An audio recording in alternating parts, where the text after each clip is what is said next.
Olá crianças, boa noite, como vocês estão? Estamos aqui mais uma vez nesse culto, vocês já louvaram a Deus, já cantaram ao Senhor, louvando a Ele. E agora nós estamos nesse momento para a gente aprender um pouco mais sobre a Palavra de Deus. Eu estou aqui de novo com vocês e hoje nós vamos falar sobre outra parábola. Para lembrar vocês, nós estamos falando um pouco sobre parábolas de Jesus, na nossa revista chamada Contos e Encontros. E semana passada nós falamos sobre a parábola das 10 virgens, onde nós aprendemos um pouco mais sobre a preparação que nós devemos ter e a vigilância que nós devemos ter diante da volta de Jesus. E agora nós estamos falando sobre mais uma parábola. E a parábola de hoje é a parábola da figueira. Vamos orar primeiro para a gente começar? Oremos. Pai amado, muito obrigado, Deus, por essa noite.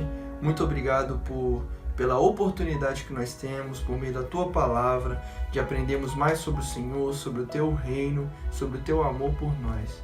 Deus, que o Senhor possa estar falando ao nosso coração, mexendo com o nosso coração por meio da Tua Palavra e transformando as nossas vidas. Que nós sejamos cheios de fé, esperança e amor pelo Senhor. Essa é a nossa oração, em nome de Jesus. Amém.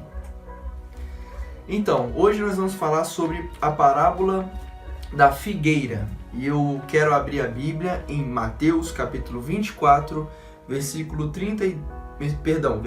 29. Queria que você aí tivesse também na sua casa, abrisse sua Bíblia em Mateus capítulo 24, versículo 29.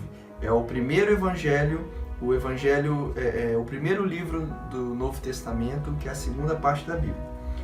Eu vou ler e diz assim: Logo em seguida, a tribulação daqueles dias, o sol escurecerá, a lua não dará sua claridade, as estrelas cairão do firmamento, e os poderes dos céus serão abalados. Então, aparecerá no céu um sinal do Filho do Homem. Todos os povos da terra se lamentarão e verão o Filho do Homem vindo sobre as nuvens do céu com poder e grande glória. E ele enviará os seus anjos com grande som de trombeta, os quais reunirão os seus escolhidos dos quatro ventos, de uma a outra extremidade dos céus. Aprendam a parábola da figueira. Quando já os seus ramos se renovam e as folhas brotam, vocês sabem que o verão está próximo. Assim, também vocês, quando virem todas essas coisas, saibam que está próximo às portas. Em verdade lhes digo que não passará dessa geração sem que tudo isso aconteça. Passará o céu e a terra, porém as minhas palavras não passarão. Mas a respeito daquele dia e hora, ninguém sabe, nem os anjos dos céus, nem o Filho, senão o Pai. Eu gosto muito dessa parábola e eu acho muito intrigante, eu acho ela uma parábola interessante, porque é Jesus, o próprio Jesus, na sua primeira vinda, na primeira vez que ele veio aqui na terra para morrer pelos nossos pecados, ele já estava anunciando, já estava profetizando a sua segunda vinda. Esse sermão de Jesus, ele é chamado de sermão profético. Por quê? Porque é um momento do ministério de Jesus, quando ele estava próximo da sua morte, onde ele dá algumas profecias, algumas coisas que ainda iriam acontecer no futuro. Assim como nós lemos no Apocalipse, o Apocalipse não fala de coisas que vão acontecer no futuro. Também, da mesma forma, Jesus aqui nesse momento, ele está no Templo de Jerusalém e ele está pregando sobre aquilo que iria acontecer no futuro. Que no caso, nesse momento que nós estamos lendo, sobre a vinda do Filho do Homem. Filho do Homem nada mais é do que uma outra forma de Jesus se referir a si mesmo. Jesus também era chamado de Filho do Homem. Assim como ele era chamado de Cristo, de Senhor, também ele era chamado de Filho do Homem. E nesse momento, Jesus ele faz uma lista. Olha, ele fala que primeiro vai ter uma tribulação, e aí depois da tribulação o sol vai escurecer, a lua não dará mais luz, as estrelas vão cair, os poderes do céu serão abalados, e aí aparecerá um sinal. E depois de tudo isso, vai vir o Filho do Homem nos céus. Ou seja, depois de todos esses sinais, Jesus vai voltar. E aí ele conclui essa lista de sinais com uma parábola, que é a parábola da figueira. E o que essa parábola diz? É uma comparação. Pensem bem, naquela época, os discípulos, eles conheciam aquela região, e naquela região tinha uma árvore, tinha uma planta que era a figueira, que ela era muito comum. Eles conheciam muito bem essa árvore. E essa árvore, a figueira, ela dava alguns sinais quando o verão estava próximo. As folhas dela brotavam. Se antes ela estava seca, as folhas brotavam. E quando alguém via as folhas naquela árvore, eles falavam: olha, o verão está chegando. O verão está chegando. Por quê? Porque aquela árvore ali já está dando folhas. Lembram que vocês estudaram na escola sobre as estações do ano? Nós temos o verão, o outono, primavera, verão, outono e inverno. Então, quando chegava no verão, as folhas iam abrindo. Da mesma forma, Jesus faz uma comparação. Assim como você consegue saber que o verão está próximo quando você olha para uma folha nascendo numa figueira, da mesma forma, vocês vão saber que a minha vinda, o meu retorno à terra está próximo.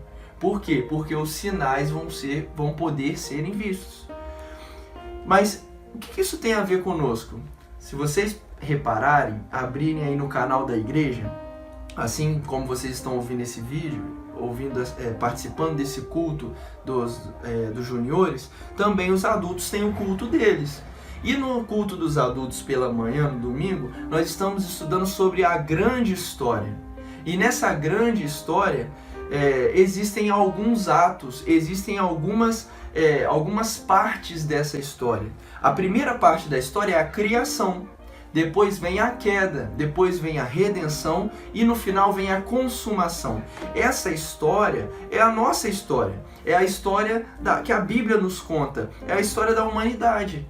É a história desde Adão e Eva, desde a criação de todas as coisas até o final, até a restauração de todas as coisas, até a consumação. E o que nós estamos falando hoje é justamente essa última parte, a consumação, a restauração de todas as coisas. Quando Jesus voltar, ele vai restaurar toda a terra, todo o que é mal, e eu falei isso na semana passada, todo o mal, todo o sofrimento, toda a dor, todo o pecado vai embora, e tudo aquilo que é bom vai permanecer. Essa é a história que nós pregamos, esse é o Evangelho, e é essa a nossa esperança de que Cristo vai voltar, e que existem sinais que apontam para essa volta. É assim que Jesus diz, quando ele fala que o Filho do Homem estará vindo sobre as nuvens do céu com poder e grande glória. Mas o que isso deve gerar em nossos corações? A palavra de Deus, ela não é para ser lida apenas e entendida na cabeça somente. Ela deve ser entendida também no nosso coração. E o que essa parábola diz para o nosso coração? Que sentimentos ela nos provoca? Primeiro, eu queria que vocês entendessem que a primeira coisa que essa parábola produz em nós é fé, confiança. O que quer dizer isso? No versículo de número 34, diz assim: em verdade lhes digo que não passará versículo 35. Passará o céu e a terra, porém as minhas palavras não passarão. Ou seja, nós podemos confiar, nós podemos ter fé que aquilo que Jesus disse é verdade, ele vai voltar. A nossa fé, a nossa confiança está em um Deus que não mente para nós e nem nos engana. Pode parecer para nós que está demorado, ou que já tem 2000 anos que Jesus não voltou, mas Jesus não mente e Jesus é o nosso Deus em quem nós podemos confiar. Jesus não é como nós que muitas vezes mentimos, falamos aquilo que não devemos, não. Jesus nos prometeu que ele voltaria e nós podemos confiar, ter fé. Em segundo lugar, qual que é outra coisa que deve estar brotando em nosso coração? É a esperança. Nós devemos confiar em Deus e nós devemos esperar com expectativa, com ansiedade, essa volta, a volta de Jesus. Por quê? Porque será o melhor momento da história. Vai ser o momento em que tudo aquilo de ruim que existe no mundo vai acabar. E aquilo que há de bom, que é a presença de Deus no meio de nós, vai se concretizar. Então nós primeiro devemos ter fé, nós devemos confiar em Deus, que é verdade, que ele está voltando. Segundo, nós devemos ter esperança, expectativa. E em terceiro, nós devemos ter amor. Fé, esperança e amor. Amor por Deus, amor pelo próximo, porque é assim que nós vamos estar bem preparados para essa volta. Não foi isso que aprendemos na semana passada? Nós devemos crer que Jesus voltará, ter a esperança, a expectativa de que ele está próximo e de que esse momento será maravilhoso, e nós devemos amar a Deus ardentemente, amar o nosso próximo, amar a igreja, amar os irmãos e ter alegria nesse momento tão precioso que nós vamos participar. Amém? Amém, igreja? Amém, juniores? Amém? Todos aqueles que aguardam esse momento. Que Deus abençoe a todos vocês, viu? Vamos orar. Pai amado, muito obrigado, Deus, pela Tua palavra. Muito obrigado porque o Senhor mais uma vez aqueceu os nossos corações, falando daquilo que nós precisávamos. O Senhor voltará e esse momento é precioso, será, ó Deus, o melhor momento de nossas vidas, porque será o momento que nós mais aguardamos. Que o Senhor, Deus, seja glorificado pelas nossas vidas, que o Senhor, Deus, seja amado por nós, que o Senhor seja crido por nós, que nós possamos esperar esse momento com expectativa, com alegria. O Deus esteja com esses juniores nessa noite, encoraje, Deus, sua vida, seus corações, para que eles consigam passar, Deus, por essa semana, Deus, confiando no Senhor, com esperança no Senhor, e Deus, que eles possam, Deus, cada dia mais estar agradando ao Senhor e amando ao Senhor. Estejam com as suas famílias, abençoe cada um deles. Deus, que a doença não chegue nas suas casas, que o coronavírus não chegue, Deus, na família deles, que o Senhor esteja os protegendo. Essa é a nossa oração, em nome de Jesus. Amém.